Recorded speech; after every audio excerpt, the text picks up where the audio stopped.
It's really crazy how you can't talk with your father or your uncle in public anymore without people assuming over to you guys are in a relationship. And abo mama badala who are gonna side eye you in public.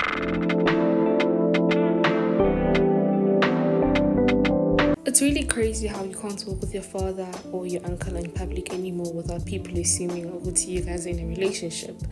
And abo mama badala who are gonna side eye you in public. But yo, watch on endo deninche. Miss Ma'am, I have a dad. It's my father.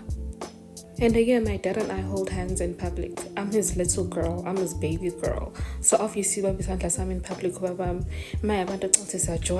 like, guys, please, The same thing happened to me years ago when I was in primary school. Mind you, my father was very active when he was alive. Like, he would pick me up and drop me to school. However, when he died, my brother would do it because my mother was at work most of the time. And believe you me, when people saw him holding my school bag and him holding my hand, they would assume that this little girl in primary school is with this old man. I kid you not. And he was my brother. He is still my brother. And the fact that I was maturing, my body was maturing very quickly, and that's something that I couldn't stop, did not make things very easy. Like, I still remember the looks I would get, and I didn't understand why, you know.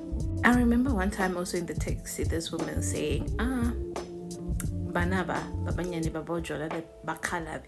I don't know if my brother purposely kept quiet or was just didn't hear what she said, but I still remember, and I couldn't process. I thought maybe they're talking about something else and not talking about me. However, thinking back, and I'm also starting to wonder, my father being who he was, he would like to hold my hand, he would like to kiss me on my shoulder, sometimes on my lips.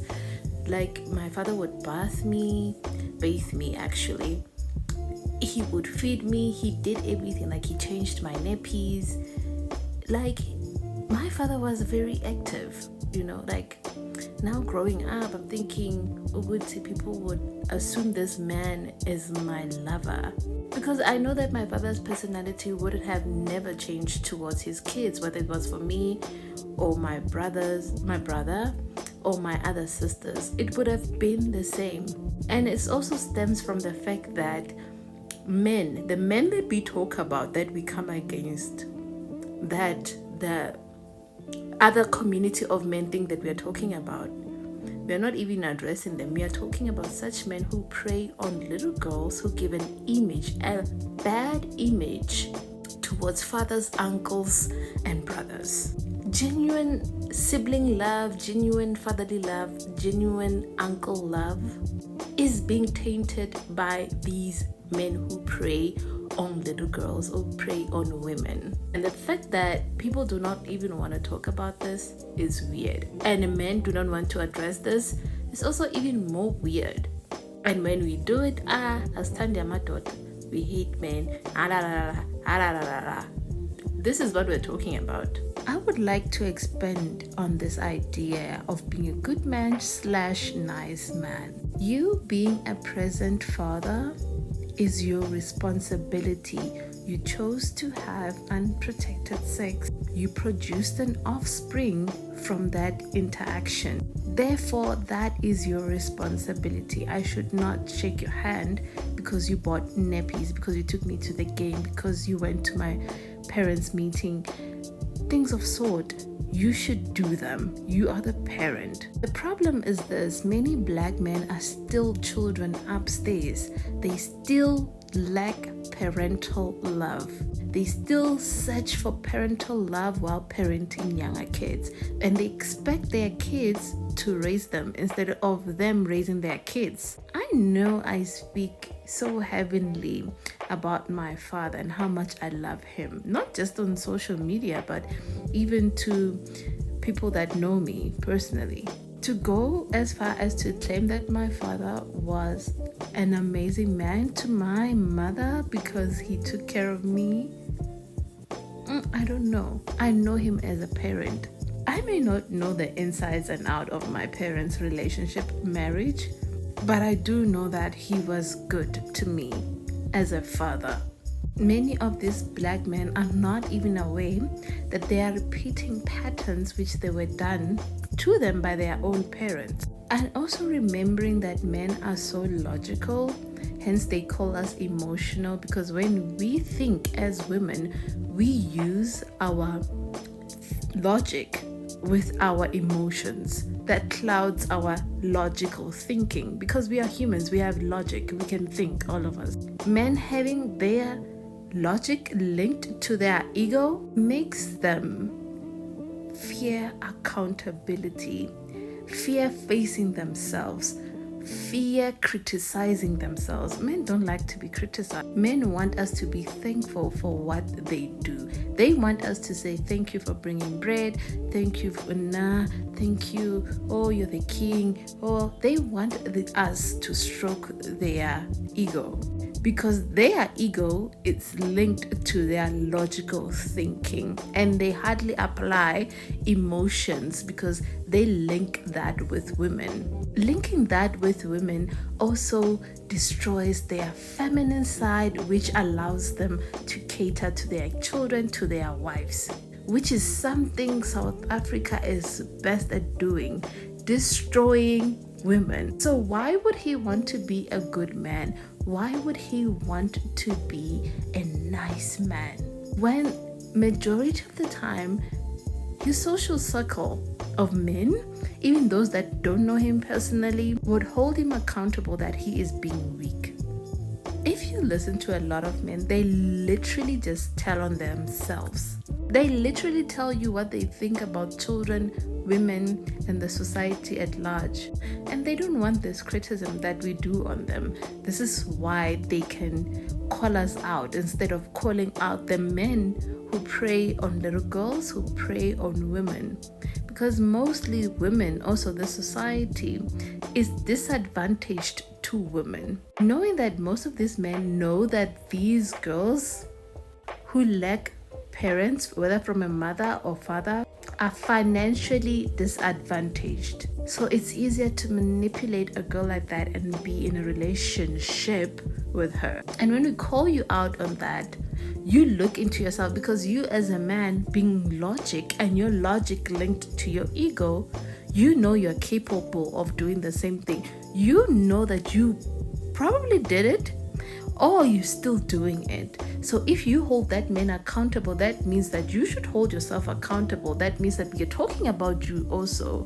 However, you as a man, you won't come out and tell the world that you are being accused of the thing that we are accusing the other men of, because you want to seem of a good man. Because when you buy nappies, when you go to soccer plays, when you do that, being a present father does not automatically make you a nice man, does not make you a good man. I swear when I made that video, I predicted this comment coming. This screams, let's make men victims of the circumstances they have created for themselves. Isn't it men who pursue young girls? Isn't it men again who lure in young girls with money, especially those who come from dysfunctional or disadvantaged background? Isn't it men again who believe that young girls are better than older women? For a young girl to have access to this kind of information, it means that she has experience with older men. Growing up, I heard the weirdest, craziest thing, especially after my father died. Like, men felt like it was the time now to pursue me. You would hear things like, or this thing they would do on my palm.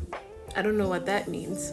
But older men go out of their way to seek young girls because they believe that they won't struggle much. They can mold the young girl into the image that they want, since that these girls don't have experience. So young girls don't come to these ideologies from nowhere. They get them from your fellow men. Because I know for a fact they don't pursue men. They only pursue older men after they've had their experience with older men. So again, your comment screams, let's blame girls, young impressionable ones at that, for the actions of older mature men who are aware of the consequences of their own actions. Men being so logical creatures linked with their ego, they are capable of doing anything just for them to get what they want. Again, wasn't it men again who said that after 12 is lunch? I swear you guys come up with the weird codes and terminologies, and then again you blame them on girls, on women, because again you lack accountability. Your ego, which is linked with your logical thinking, cannot fathom to imagine that you could ever take criticism. It has to be somebody else for your actions. It can never be men. It can absolutely never be men who do silly things. It's always women who law in men. And even when we have open discussions about these things, you find a way to defend even these older predators. Because along the line, I know now, Efuti, you believe that younger girls are more submissive, are more feminine. Because deep down, you don't want a woman like me who thinks. I'm gonna bore you, bruh. But again, it's not about you and me. I'm just giving you an example. That's if you can take it. My fellow sisters did not make any bed for me. It's men who do not know when to control that thing between their legs. It's older men again who goes to brothels. And I guess this is why the human T capital dominates primarily with children.